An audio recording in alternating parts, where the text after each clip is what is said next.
Neural networks, powering everything from voice assistants to advanced image recognition. But how do they actually work? Let's break it down. A neural network is made up of layers of artificial neurons. Each neuron is a tiny mathematical function designed to process information.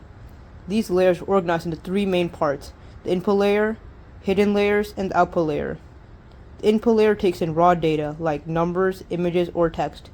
The hidden layers do the heavy lifting, identifying patterns and relationships. Finally, the output layer delivers a result, whether identifying a picture of a cat or translating a sentence.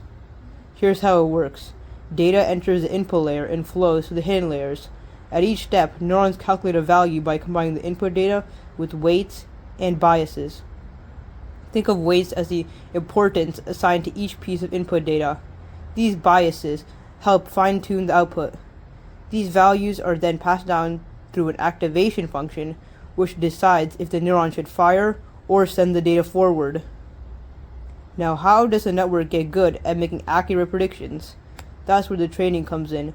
During training, the network compares its output to the correct answer and calculates an error using something called a loss function. Using the error, the network adjusts its weights and biases through a process called backpropagation. This involves working backward from the output layer to tweak the connection so the next prediction is a little more accurate.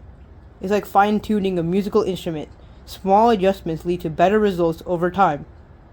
In real-world applications, networks often has dozens or even hundreds of layers.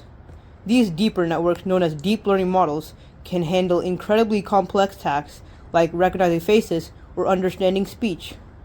The more layers and neurons, the more patterns the network can learn, but also requires more data and computational power. At its core, a neural network is about transferring raw data into meaningful insights, one connection at a time.